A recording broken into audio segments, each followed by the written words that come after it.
We got another one on the eve before the eve, man. Apparently, this kid supposedly killed his parents. Now, we know a lot of that shit be going on, but I mean, it's still fucked up. So, we're gonna go over this one, react to it, and we're gonna find out what was his reason. Because it's always something like, it's either like, I mean, nowadays you got kids that's killing their parents because they won't buy them a video game. So we might go over that, but it's really sad what society has come to. I'm just here to expose it all. Chandler had fallen down the stairs at night and sustained what was. The start of July was a rough one for Bart and Krista Halderson. The month prior, their youngest son, 23-year-old Chandler, had fallen down the stairs at night and sustained what was originally thought by the doctors to be a mild concussion and some bruising. However, it was later revealed that the fall had caused a spinal injury that resulted in severe nerve damage, which made it difficult for him to walk and properly take care of himself. Not only that, but the fall also resulted in a brain bleed and aneurysm, which can only be remedied through surgical procedures. This fall had been devastating for the whole family, but no one more than Chandler, who had just been offered a job in Florida at SpaceX. He'd been on the precipice of so many big things: graduating college, getting a new job, moving to Florida with the love of his life, and buying a home for himself. But this one fall had changed all of that, leaving him in a neck brace, forcing him to sleep on the couch of his parents' house until further notice. Chandler's older brother Mitchell had also been in the hospital for a period of time prior to Chandler's great fall, and Krista had also just received news that she had skin cancer. All of this was occurring while they were in the process of renovating their home themselves, which tied up a good amount of their funds and left them in an uncomfortable financial position. The couple was stressed beyond words, and though they tried to keep it together, it was clear that these stressors were just stacking up around them. The final straw came July 1st, in the form of Chandler breaking the glass in front of their parents' fireplace while playing with one of their two dogs. It had been an accident, but for Bart Halderson, it was a breaking point. As he cleaned up after his son, Bart spoke to his wife and made plans to make a much-needed vacation just for the weekend. They had already had tentative plans with another couple to carpool up to their cabin for the 4th of July, but Bart had decided, while sweeping up the glass and partially cutting himself, that they should just go early, play hooky from work on Friday, and do something for themselves for once. They were both incredibly punctual people, well liked at their jobs and staples in their office environments, so missing one day of work wouldn't hurt. They deserved it after all, with all the things they had been through over the past few months. Chandler helped his parents pack up their things, noting that they had uncharacteristically decided to pack a hefty amount of alcohol and money, but not wanting to fight with his dad after breaking the fireplace, he kept his mouth shut. His mother had been doting on him since the accident, taking extra care to make sure all his needs were met day in and day out, and he, more than anyone, thought she deserved some time away. The next morning, July 2nd, by 6 a.m., they were gone. Chandler woke up at 6 a.m. for work and found a note from his mom, stating that if they need help while she's away, he could call their next door neighbor, who she had primed about his current situation. He didn't hear from her until the 4th of July, when she sent a text letting him know they had arrived safely and would be going to a parade in town, which was unusual seeing as she would often text him multiple times a day. But again, he thought nothing of it. She was taking a break, plus cell phone service could be spotty around their cabin. Unfortunately, that would be the last message that was ever sent from Krista Halderson's phone, because after that, Krista and Bart were never heard from again. They never returned from their trip to the cabin, and in fact, they had never even made it to the cabin at all. And by the end of July, their remains would be found scattered around the state of Wisconsin, leaving everyone asking the question, what could possibly have happened to Bart and Krista that would lead to them being so brutally murdered, and who was responsible? Welcome back to Dreading, brought to you by Fiverr. Today, we are going to be going over the case of Bart and Krista Halderson, and what happened to them on 4th of July weekend, 2021. This video will be multiple hours long, and I have placed timestamps in the description below to help you navigate through this. With that being said, I should go for a run. Man, how you do that to your parents? How you, man, that's wild, man. let us begin.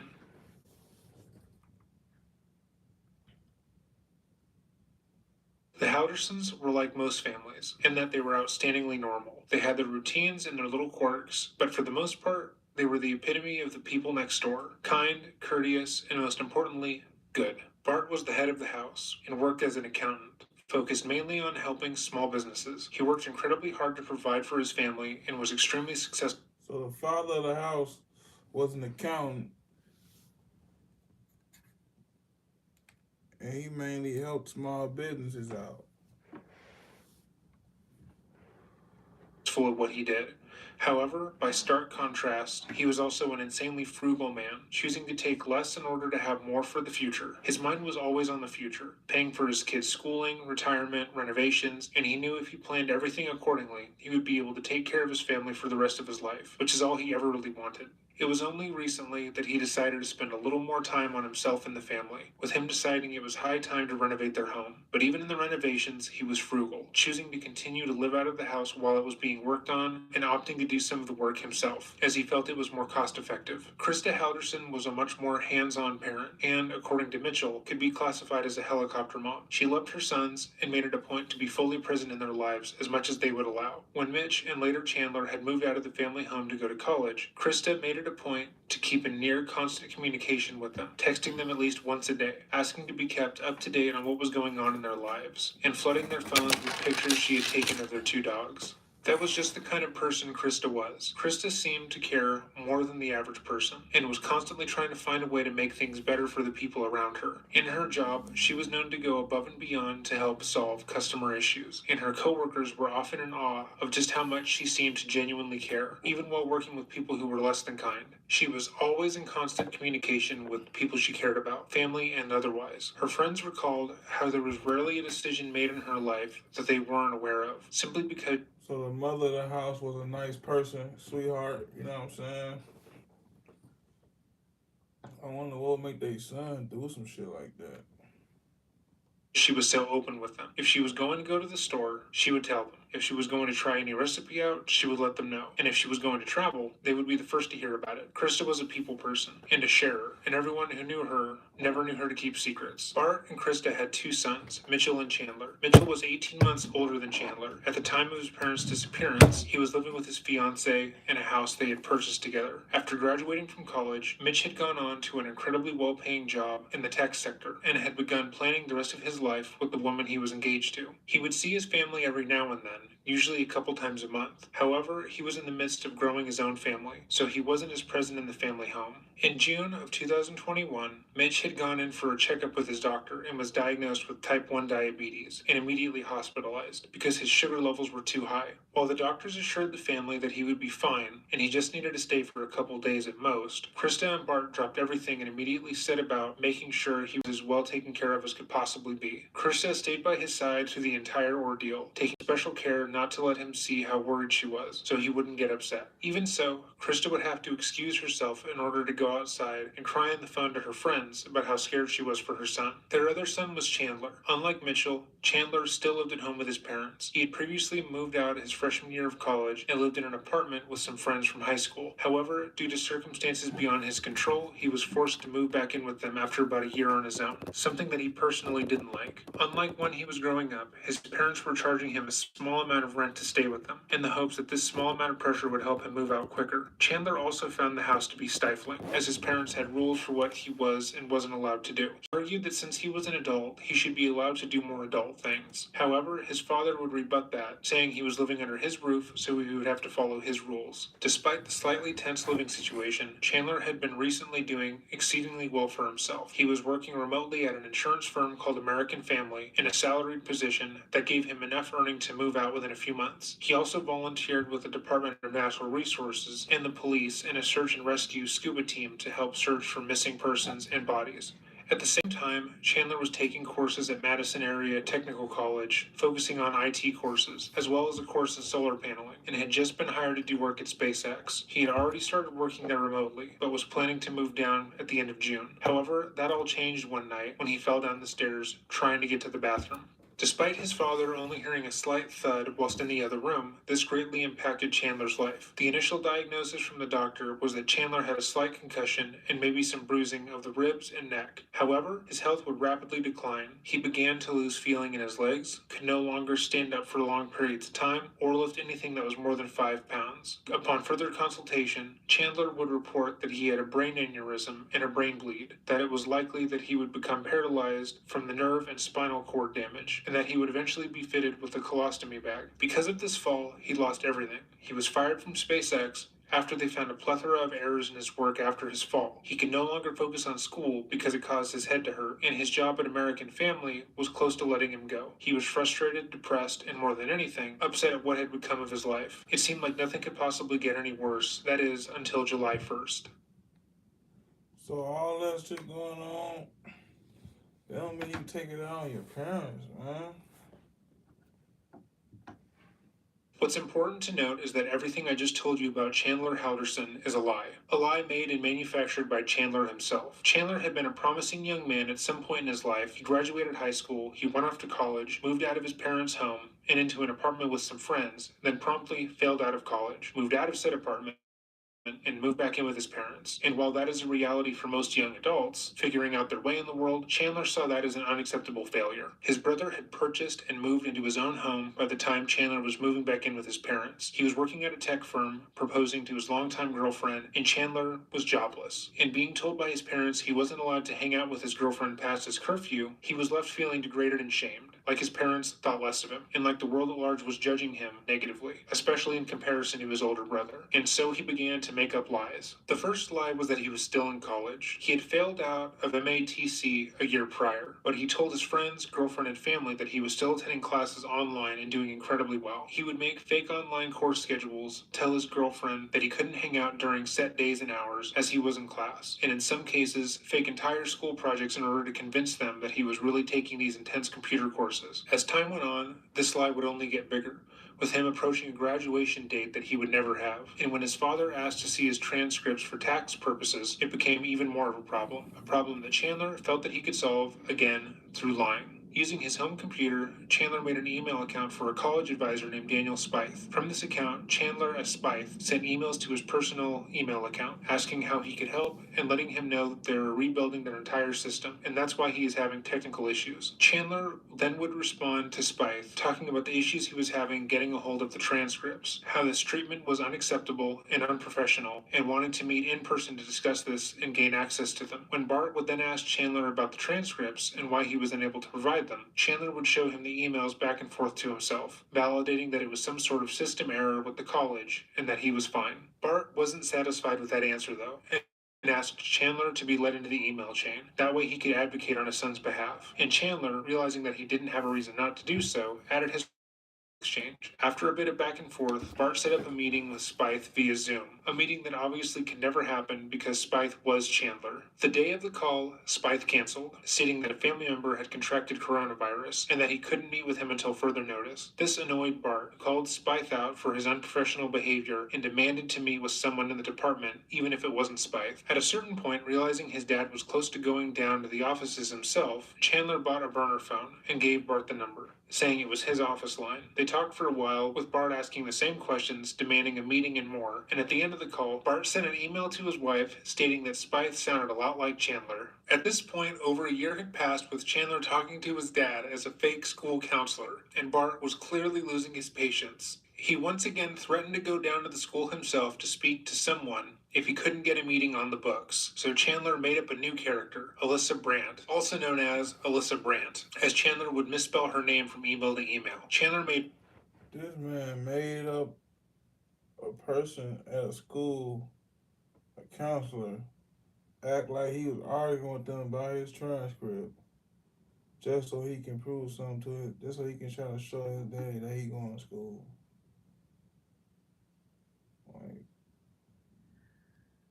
damn, I mean, he'd go through drastic measures for a lie. A new email for Alyssa and began speaking to Bart from that account as well. Alyssa served as a go-between in a way, mainly used for scheduling meetings. He went and made fake emails, got burner phones. That would never happen. Chandler began emailing his father as Alyssa and Daniel, telling him that they want to work everything out with him, but due to the pandemic, a lot of things are in disarray, that they realize how aggravating this is, and that they want to help him. And Chandler, as himself this time, would respond, scolding the administration, telling them they were deeply unprofessional and that he demanded more be done. After a while, sensing that Bart was once again close to going to the school and talking to them in person, Chandler made a third email account.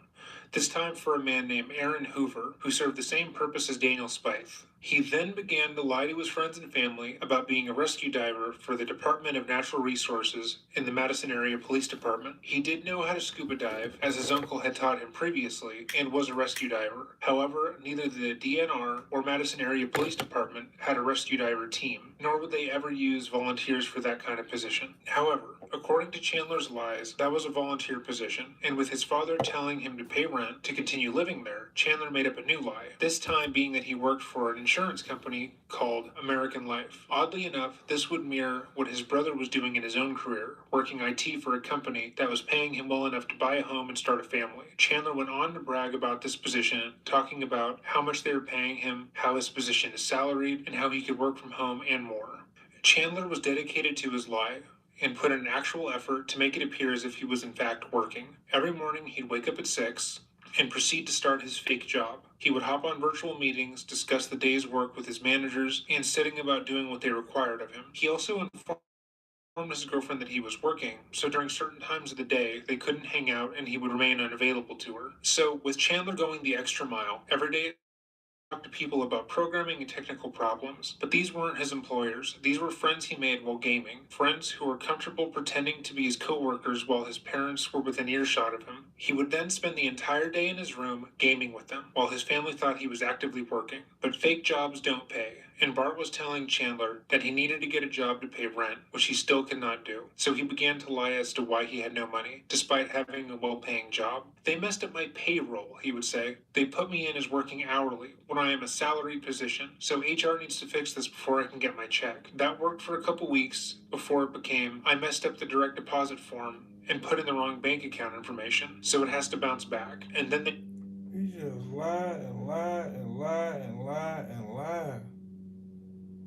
have to try to redeposit it. After a month or so in that lie, Chandler then stated that they had finally sorted it out, but the deposit was so big at that point, the bank thought it was fraudulent and blocked the deposit. Bart, being an accountant, knew what Chandler was saying wasn't making any sense and pushed him on it. However, despite his misgivings, he didn't want to believe that his son was waking up at 6 a.m. every day, pretending to be in meetings, faking work-related tasks he needed to do, making fake emails to pretend like what he was saying was true and lying to his face about it. He didn't think anyone, much less his son, would be that dedicated to a lie. As time went on, he kept telling his friends and family about the money issues he was having.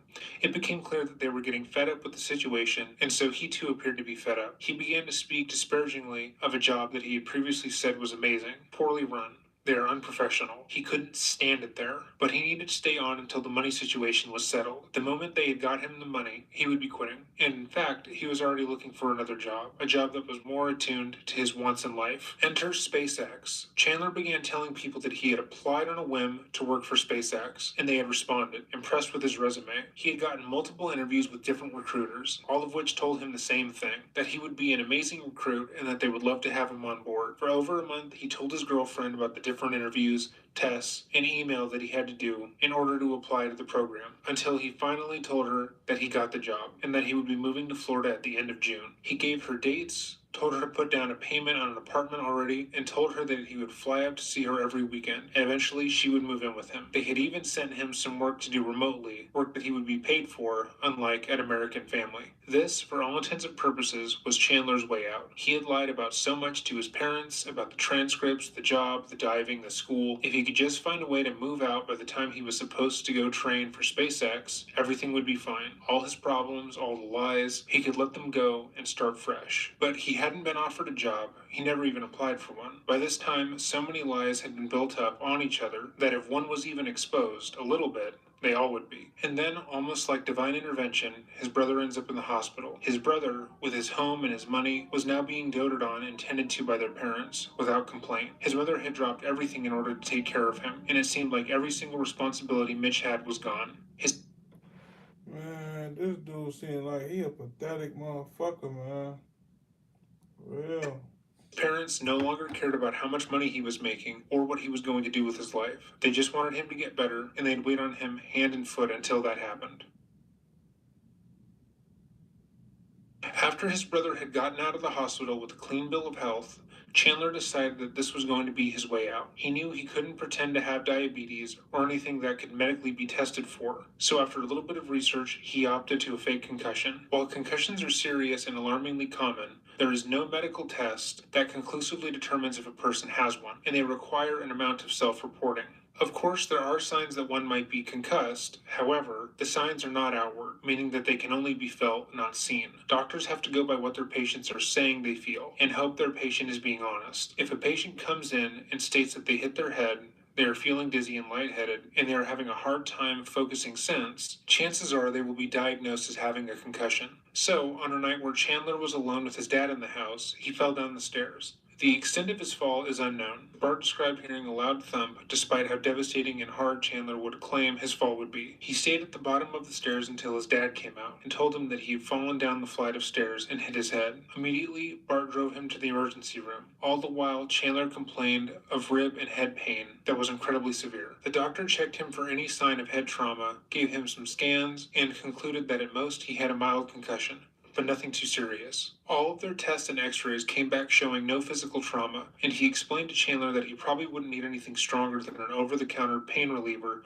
to deal with the pain. After some further theatrics from Chandler, the doctor relented and gave him a neck brace, stating that it wasn't necessary but might help with any pain he was in. This was not the response he was looking for, and so, over the coming days, Chandler started embellishing his injuries. He told his family that the doctor had told him that he needed to wear the neck brace at all times, and refused to take it off, even when they went out for dinner on Father's Day. He started complaining about his legs, stating that he could barely feel them, and that carrying anything was too difficult for him to manage. He explained that he had difficulty with the lights in the house, and his mother had to bring most of his stuff down to the lower level living room, so he could sit in almost complete darkness during the day. He also stated that he was now suffering from severe migraines that were so difficult he would black out, and eventually, he said that he went back to the hospital for another appointment and was told that he would eventually become disabled due to the severe nerve damage in his back. The list of things he stated was wrong with him was vast, and all factually inaccurate. Chandler was fine, and had always been fine. He just needed his family, his girlfriend, and his friends to think he wasn't fine, so they would stop asking questions and stop expecting him to do things he didn't want to do. Things like working and taking care of himself.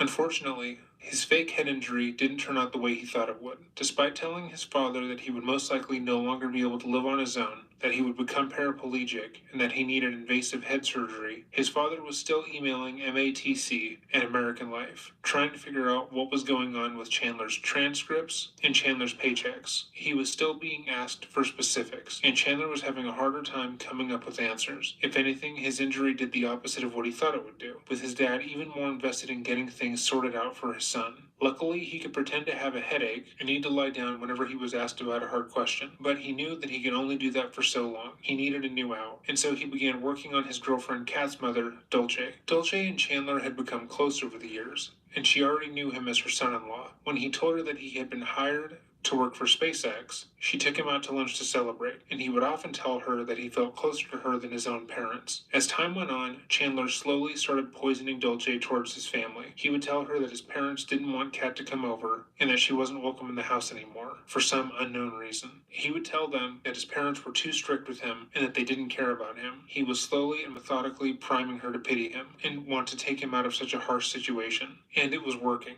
Over time, Dulce started expressing how little she cared for his family, and how she didn't like the way they treated him. She encouraged him to move out, get his own place, and he reminded her that he couldn't do that, because his job was keeping money from him. What he really wanted was for her, of her own volition, to ask him to move into her home. He wanted her to offer her home to him, so he wouldn't look like a deadbeat in her or her daughter's eyes. As Chandler was working on Dulce, Bart decided he was going to take matters into his own hands. He had been trying to talk to someone in charge at Chandler's college for over a year at this point, and he was fed up. And now that Chandler was too injured to take care of himself, Bart decided to call MATC for him.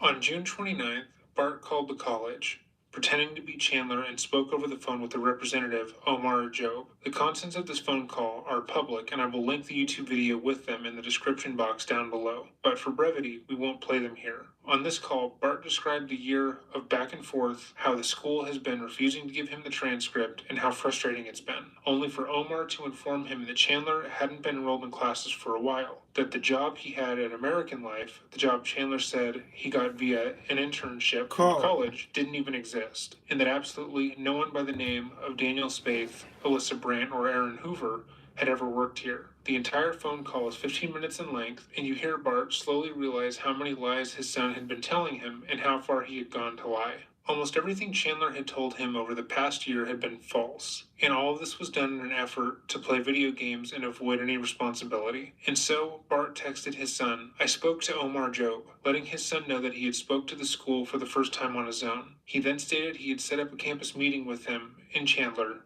for July 1st at 3 p.m., one where he knew that Chandler's lies would be revealed in their entirety. July 1st at 2:10 p.m., he texted Chandler, "I'm ready when you are." And 50 minutes later, Man, this man caught. Now he gonna kill him? What the fuck? he was dead.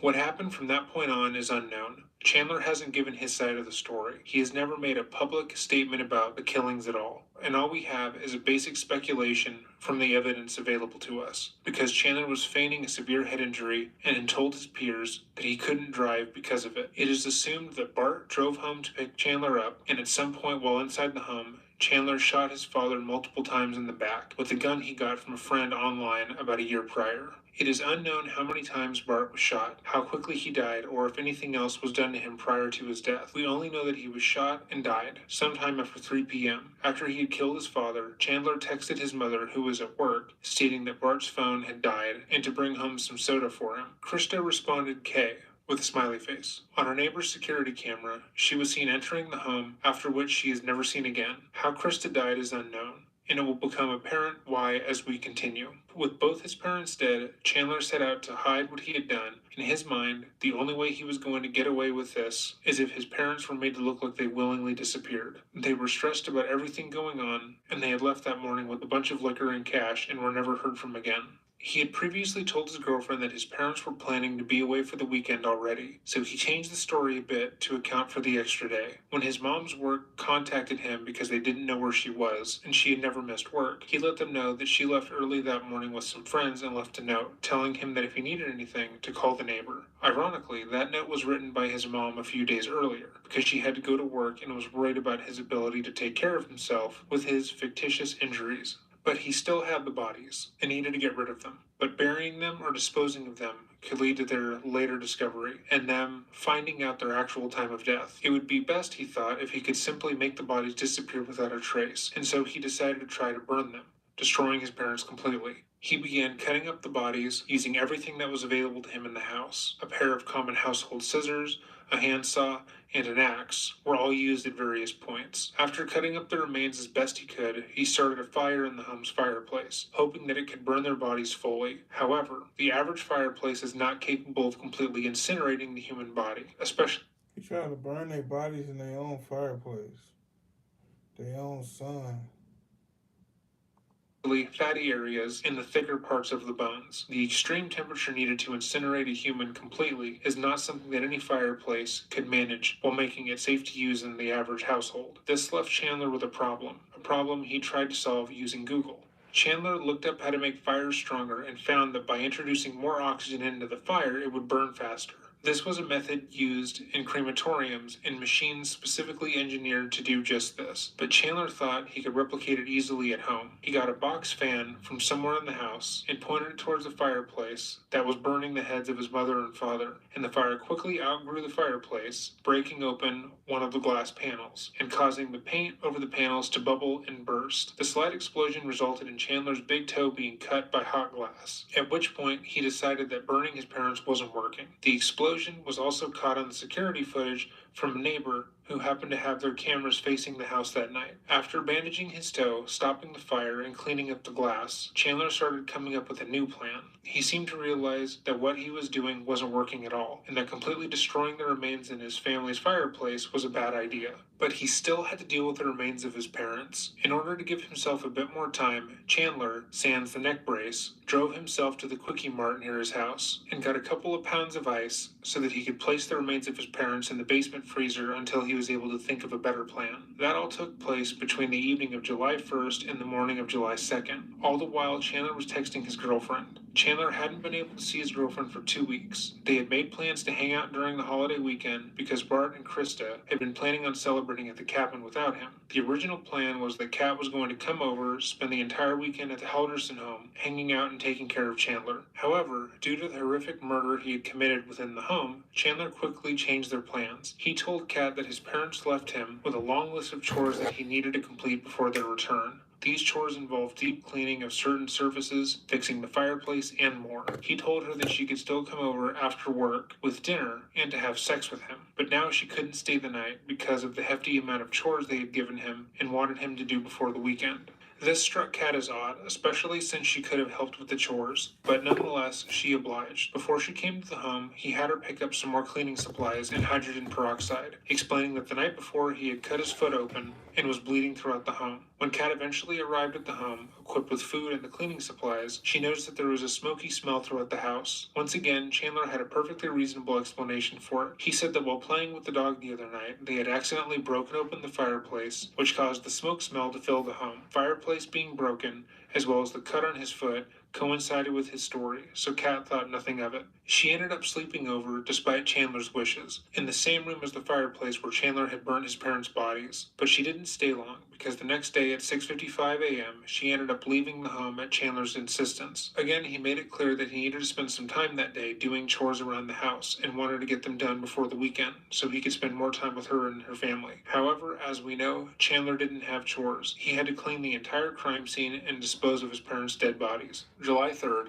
2 days after killing his parents, after sleeping in the same room where he had burnt their heads in the fireplace with his girlfriend, Chandler decided that he was going to start scattering his parents' remains all around Wisconsin. He drove himself outside the town of Roxbury and deposited parts of his mother's body around the banks of Lake Wisconsin. It's also believed he deposited some of her body within the lake itself. Despite telling his girlfriend he would be at home doing chores, while on Snapchat, she noticed his location was at Lake Wisconsin, which she thought was odd. She screenshotted the location and asked him why he was out by the lake. He stated that he was passing through on the way to pick up some CBD, and he didn't want to tell her about it because he thought she would be disappointed in him. After depositing a portion of the remains, Chandler went back home to continue cleaning up the crime scene, and then visited Kat once more, this time at her mom's home, where they watched TV. He went home after a couple of hours, stating that he was exhausted physically from the chores and needed to take care of the dogs. Kat, notably, stayed with her mom. The next day was 4th of July. At this time, it's widely believed that Chandler had dumped the majority of his mother's remains into Lake Wisconsin, but still had his father's partial remains in the home, specifically in his basement's chest freezer. However, it was imperative that he had an alibi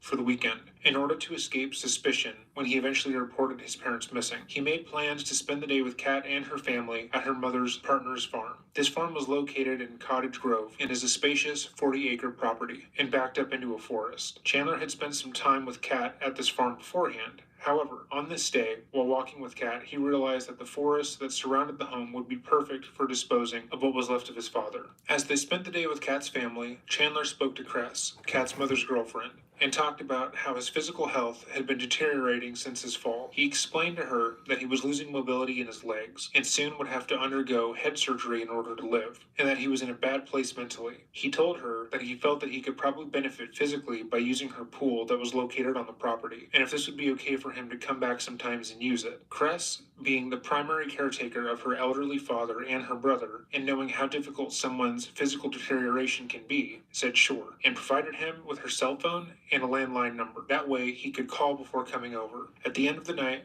Chandler and Kat drove back to his house, where they once again spent the night. The next day was Monday, July 5th, the day that Chandler had stated that his parents were likely to return, so Kat left that morning. Chandler, knowing that he needed to get rid of the last of his father's remains, called Cress to ask if he could go over and use her pool. However, he wasn't able to reach her, so he drove up by himself and waited outside until she came out. He had explained that he had just gotten bad news from his doctor and his health was in much worse shape than they previously had thought. He asked if he could go to use her pool in order to get his mind off of things, and she agreed. He, however, didn't go to the pool. After a bit, Kat's mother came around to make sure Chandler was okay. The couple went out to the pool, only to find the pool cover still on top of it, and Chandler was nowhere to be seen. However, they did spot his car closer to the shed at the edge of the property, by the forest. The car had its hatch up, as if it was being loaded. But as they drove over to the car, they saw no one in sight. Chandler wasn't by the car, he wasn't responding when they called for him, and so they made the choice to go back to the pool and swim themselves. After about an hour and a half, Chandler reappeared, coming out of the forest line and walking back towards the pool. Dolce and Cress informed him that they were using the pool, and that Cress at the time was topless. He asked if he could come anyways, which they both thought was inappropriate. However, he entered the pool, washing his arms off, and looking out into the middle distance. Both Cress and Dolce thought he was behaving strange, with Dolce accusing him of taking some sort of drug. Chandler denied this and repeated the news about his own failing health and how he was exhausted. After a bit in the pool, he left and drove himself back home. Chandler had successfully discarded his parents' body over the holiday weekend, and as far as he knew, he was in the clear. He had avoided any obvious detection, and all he had to do was wait until other people became concerned. As far as he knew, the hardest part was over. That man went on their property and dumped his parents' body on their property and then came back and jumped in their pool.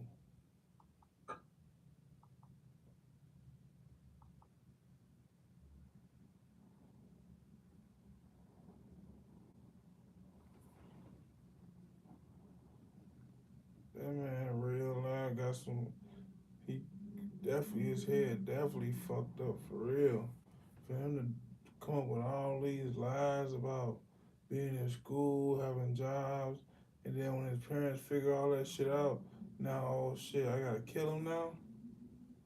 Yeah, that shit wild. The same Monday where Chandler showed up at Cress's farm, Krista's coworkers once again reached out to Chandler, asking if he had any idea where his mother was. Krista was one of their best employees. She had never missed a day of work without letting someone know, and she was not the type to miss days to go on an impromptu vacation. Chandler responded that they would probably be back later that night and not to worry. However, they were incredibly worried. The next morning, Tuesday the 6th, Krista was missing from work again, and they again reached out to Chandler to try and see if he had seen them. Chandler responded that he hadn't been able to contact them since Sunday, and that he was beginning to worry now. Their phones were now going directly to voicemail, and he was now nervous that something had happened. However, it wasn't until Wednesday the 7th when Chandler was made aware that his mother missed a doctor's appointment having to do with her cancer, and Chandler made his way into the police department to file a missing persons report. He told the police exactly what we had stated at the beginning of this video. His parents decided on Thursday night, after he had broken the fireplace, to make a spontaneous trip to their cabin with an unnamed couple. Chandler had helped them pack and noticed that they brought $4,000 with them and a hefty amount of alcohol. By the time he had woken up the next morning at 6 a.m., his parents were gone,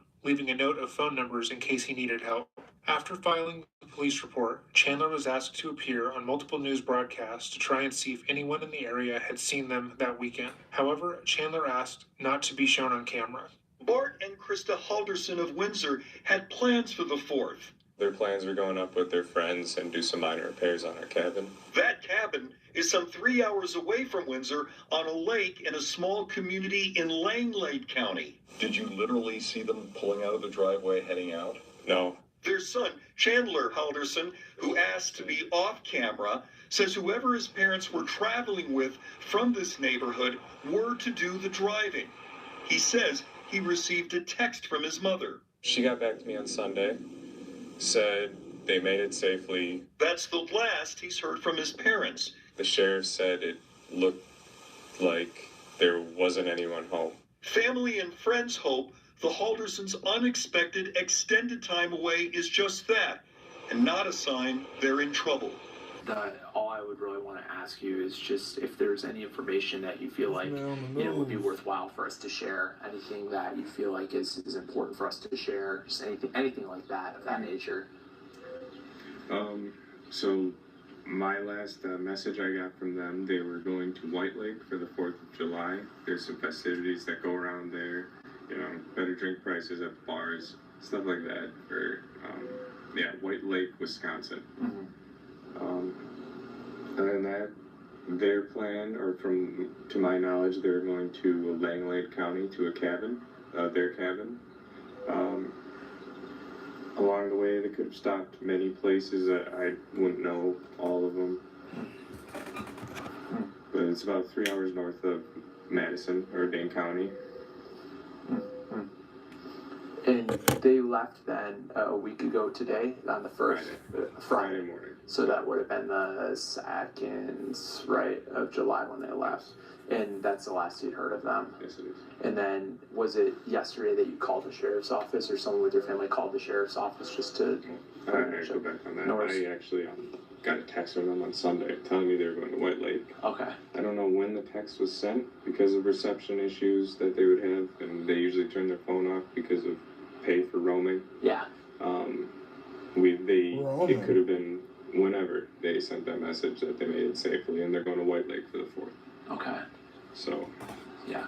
So it was probably the last couple days that you started to get nervous then. Is there, we see comments, people say, are they up north? Is the cell service bad?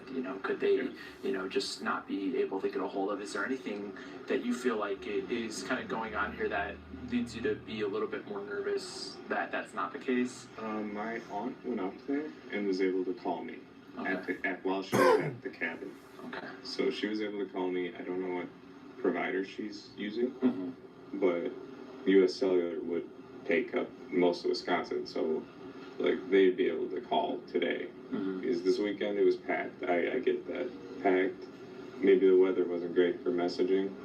Yeah, so who knows. And then the other thing I wanted to ask you about was a lot of the comments, people were concerned or kind of wanted some clarification about the vehicle, right?